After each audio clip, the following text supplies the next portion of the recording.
What's up, guys? So I got a package in the mail today. It's something I ordered because I'm a huge fan of this product and I ran out of it, so I needed some more. And so I contacted Dan Wright from Wright BBQ company, and he sent me some more rub. Of course I paid for it, you know, like anybody would. But he did send me this as well, the Beef Lovers Blend, which is an excellent steak seasoning, and actually brisket too. I'm definitely going to use this on brisket, tri-tip, and I may even try it on pork because I've seen people use it on pork as well. And I also got this shaker from them. This is going to be great because I really like to use this on pork, especially ribs, whatever. And I decided I need a shaker, man. The other shaker I had, the holes are too big. This one's perfect, small holes. It's got a nice little handle to it, you know, so I can, you know, boom, and be done. I also went to Costco today and picked up a pork shoulder because I'm going to cook this weekend for 4th of July. It's not on 4th of July, but I'm going to cook it for a weekend barbecue so that everybody can do their own thing on 4th of July, and we'll do our own thing as well. But yeah, this was a 14.11 pound pork shoulder, and they had a good deal on hamburger meat too, man. It was $1.99 a pound, and this is like 88. What is it? Does it say? Yeah, right here, 88.12. So it's a little leaner than I usually get, but it's still got some good fat content in it for some awesome burgers.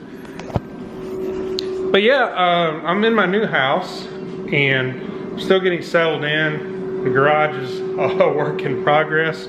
I'm gonna go outside. I'm gonna show you guys. We'll go outside and show you what our plans are for the backyard.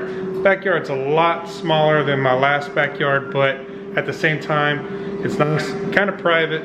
It's got a lot of trees and grass and, you know, rain, quite a bit of rain. So my daughter's over here like doing her own thing, whatever.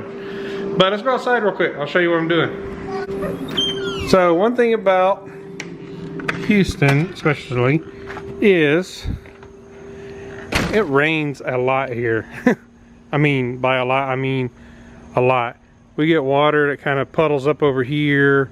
I mean, it's rained almost like every other day here, and that's just something I've kind of not been used to anymore. But what we're going to do is I'm getting rid of that shed. I'm actually probably just going to post on Facebook Marketplace something. Anybody that wants a free shed that's willing to take it apart and move it can have it. But yeah, there's a little fire pit here in the yard that the previous owners left. And so I'm planning on taking that out too, because I have one of those Yukon fire pits that's supposed to be more smokeless. But yeah, I mean, this is still kind of cool, and I got the chairs stacked right now, but it is Mosquitoville out here, so I'm gonna be fogging and spraying before our barbecue. But this is my backyard. Not too shabby, right? Not too shabby. Look at all those trees, man. Boy, have I missed those. So but here, I'll kind of tell you what we're gonna do. This is what we want to do with the backyard. It's starting about here, you can go out pretty much straight out, and then kind of stop here and then go over and down, and then I'll show you over here. It's kind of muddy, so I'm trying not to step in the mud too much, hence what I'm wanting to do, and go all the way back and keep about a foot distance. I'm gonna put a deck. It's gonna be a wood deck, and it's gonna come out here, and it's gonna kind of stop about here, and then I'm gonna put an 8x12 shed here, and that's gonna be my brew shed. I'm gonna finish it out with drywall and put a little AC unit in there, and also put electrical, all that stuff. Plumbing wise, I probably won't do any plumbing. Water hose, I mean, all my water coming out my spigots and everything is treated. It's scrubbed with a carbon scrubber, and then it runs through a water softener as well. So water quality is good even out of my spigots. So but yeah, what we're going to do is where the shed stops, I'm either going to have the deck curve to it, or I'm going to have it just kind of come out and just kind of cut off, and the shed will be over here and the end of the deck will be like here. That's what we're thinking as far as backyard improvements. I'm going to rip out all that stuff, and I'm going to rip out that stuff. We're going to take all these blocks out. We're going to make this more just level, and I'll put some monkey grass or something back there and behind the shed, something that can take a lot of moisture. And we got stray cats too that we've been feeding. The animal shelter doesn't have space for them, and they kind of have become our adopted outside kitty cats. We got 3 of them, and so we went and got cat food and been feeding them. And look at it, I don't know if y'all can see it. Damn mosquito. They're around, man, but I'm gonna torch them, and I'll show you what I'm gonna torch them with too. But yeah, let's get back to the yard real quick. So from this point on, I'm gonna rip that stuff out, leaving the trees. I'm not tearing any trees out. They're all along the fence. They'll be good for privacy later on. But this is all going to be grass, and it's going to be like over there as well. I've already had a sprinkler guy come out and kind of adjust some things so that only really waters out here. We really don't need sprinklers right now, man. Honestly. But I'm going to put in some more grass over here and just kind of fill it in. I'm going to pull all that rubble and crap out from back here in the corner. I actually, when I was mowing the lawn the other day, I stepped on, you see, it just kind of turns into weeds back here, and it turns into like kind of a death trap really, and water kind of puddles back here as well. It's just poor drainage set up by the builder from 17 years ago. But I'm gonna get all those bricks out. Eventually I want to replace the fence. That's going to be a conversation I have with my neighbors, see if we can split the price between each of us to put new fence in, because this fence is probably about 18, 19 years old. But yeah, I want to put grass all back here. I want to clear all this out, rake out any rubble, whatever. Make it nice, man, and get rid of this shed, because I'm not going to need it once I get my brew shed. But I'll show you in here. This is where I've been keeping like lawn care stuff. Let's open it up.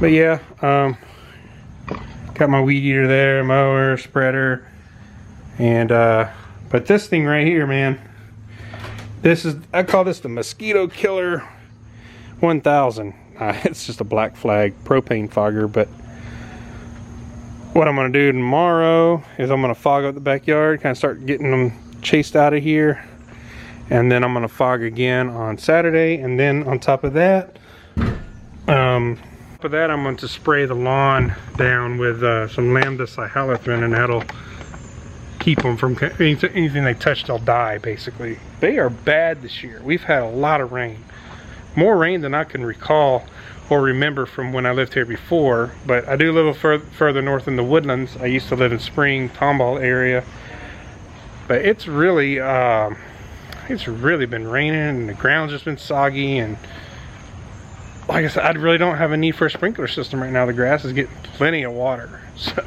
I'm gonna smoke the pork shoulder on my Traeger Pro Series 34. Yes, I didn't pay for it. Traeger sent it to me for demonstration purposes and everything, and to be quite honest, I really love it. I love this thing. It's really a no-brainer, man. Smokes meat really good. I've just been a huge fan of Traeger.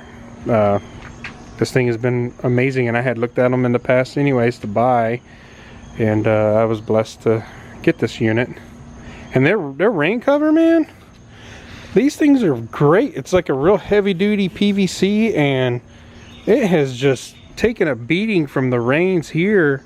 And my Traeger grill stays super clean and rust-free. And I mean, this thing is just a great cover. It's just well made. Surprisingly enough, usually these grill covers only last maybe a season or two, and then you got to replace them. But this thing is, I mean, between the dry Texas weather in West Texas and this wet stuff here in Houston, it's holding up real nice. The Acorns cover's actually been a very good cover as well, believe it or not. This thing still taking a beating as well. And I use this more for my direct fire cooks lately, and like baking and pizzas or whatever. I haven't been smoking on it that much. I've been smoking on this more, but this one is definitely way more versatile than this one. But you can sear and cook on this one as well. But this, I would recommend these to anybody who's gonna like wants that direct fire char, or wants the option of maybe smoking something once in a while, or baking a pizza or something in it. The Acorn is a fantastic product, I must say. But I love this one for the simplicity of the smokes. Good smoked meat. And yeah, I even bought, because I actually like, I actually like Traeger's pellets. Some people bash them, but man, I found these at Costco, and I bought them. They're maple, hickory, cherry, man, and that is just the 2 hardwoods and a softwood. That's going to be just a great blend for smoking almost anything, really. So let's go back inside real quick. Hi. Say hi. Say hi. Wave to the camera. Say, she's grown a lot, guys. She's a lot bigger now. But yeah, like I said, I'll be seasoning up the pork shoulder tomorrow, but I just want to give y'all an update. I may take some shots of that and show y'all what I'm working with later. But I got the Right Rub Beef Lovers blend, which I can't wait to try on beef. I did try it on steaks before, and I loved it. And then I got the shaker, which should make it a lot easier to put my rub on my meats of whatever I'm smoking. But anyways, I know it's been a hot minute or so since I have done a video, and I plan on doing some more. I got a lot of beer brewing ingredients to brew up, and I can't wait to do a new batch of beer, because I do need to fill up 4 kegs and get my keezer back in order. So there's a lot of content coming. I've been slacking. Some reasons good, some reasons not so. I mean, moving, whatever, you know, kind of takes a lot out of you, and time-wise, and getting the house in order. But anyways, we'll see you guys here soon when I do some cooks and brews.